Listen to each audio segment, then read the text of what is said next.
खबर है अशरफ और अतीक हत्याकांड को लेकर, जहां पर इनकी हत्या के बाद जो इनके हत्यारे हैं, जो शूटर्स हैं, जिसमें अरुण मौर्य है, लवलेश है और उसके अलावा तीसरा शूटर जो है सनी, इनसे लगातार एसआईटी जो है पूछताछ कर रही है। पूछताछ में कई सारी जानकारियां निकलना अब शुरू हो गई हैं। इन तमाम जानकारियों के बीच मीडिया रिपोर्ट्स के हवाले से एक खबर जो आ रही है, उसमें कहा यह जा रहा है कि जिस वक्त अतीक और अशरफ की पॉइंट ब्लैंक से हत्या की गई, उस वक्त मौका वारदात पर 3 शूटरों के अलावा 2 और लोग मौजूद थे।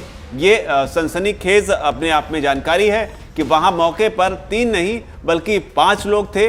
3 लोगों ने इस शूटआउट को अंजाम दिया और उसके बाद में जिस तरीके से ताबड़तोड़ फायरिंग कर कुछ सेकंड में ही अपने काम को खत्म कर दिया, उससे कई लोग हैरान थे। और इस हैरानगी के बीच ये कहा गया कि ये शूटर्स जो हैं ये प्रोफेशनल हैं, इनकी शक्लों पर मत जाओ, इनको ज़बरदस्त तरीके से ट्रेनिंग दी गई है। ओवैसी ने यहाँ तक दावा किया कि इनको कम से कम 500 राउंड जो है इसकी ट्रेनिंग लेकर आए फायरिंग की। इसके अलावा 1 महीने की ट्रेनिंग होने की बात भी उन्होंने एक रैली के दौरान कही। लेकिन जो सनसनीखेज जानकारी है उसके मुताबिक 5 लोग मौजूद थे।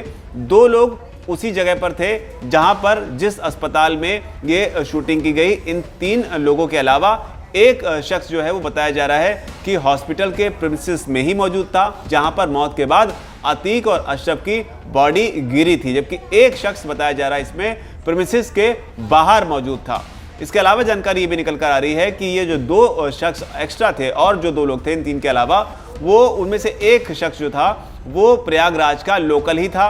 उसे एरिया की लोकेशन की जानकारी थी। उसके अलावा होटल का जो इंतज़ाम कराया गया, बताया जा रहा है कि वो भी इसी शख्स ने कराया है। तो ये जानकारी अपने आप में निकल कर सामने आ रही है। जानकारी ये भी है कि इन 2 लोगों ने ई रिक्शा से ये लोग आते थे लोकेशन पर, जिस अस्पताल के प्रीमिसेस में जहां पर हत्याकांड को अंजाम दिया गया, वहां पर ये रेकी भी किया करते थे। और जो बताया जा रहा है वो ये बताया जा रहा है कि इन 3 शूटर्स का जो डायरेक्शन करने का काम किया, ये इन 2 लोगों ने ही किया कि किस तरीके से आपको इसको अंजाम देना है। ये बताया जा रहा है कि ये 2 लोग जो हैं बाकायदा इन तीनों को डायरेक्ट कर रहे थे कि किस तरीके से इस पूरी घटना को अंजाम देना है। ये 2 लोग कौन हैं ये खंगालने में पुलिस जुटी हुई है। लेकिन जो मीडिया रिपोर्ट्स के हवाले से खबर है वो यही है कि शूटिंग के वक्त, हत्याकांड को अंजाम देते वक्त 2 नहीं 5 लोग थे। अब पुलिस अपनी जांच को धीरे धीरे आगे बढ़ा रही है। इससे पहले शूटर्स जो हैं लगातार पूछताछ में ये बात कह चुके हैं कि उन्होंने इस हत्याकांड को अंजाम जो दिया था ये फेमस होने के लिए दिया था। हालांकि इस बीच उनसे भी पूछा गया कितने खतरनाक हथियार जो हैं वो आप लोगों को कहाँ से मिले, तो इस बीच उन्होंने ये बताया कि ये जो हथियार हैं वो इतने महंगे हैं, हमें इसका अंदाज़ा नहीं था, लेकिन इतना ज़रूर पता था कि ये ऐसी बंदूक है, पिस्टल नहीं, ये ऐसी बंदूक है जिससे कोई बचेगा नहीं। तो इस तरह की बात भी निकलकर सामने आई थी। लेकिन फिलहाल इस रिपोर्ट में इतना ही। आगे जो भी अपडेट आएगा हम आपके लिए लेकर आते रहेंगे। धन्यवाद। वीके न्यूज़, राष्ट्र के नाम।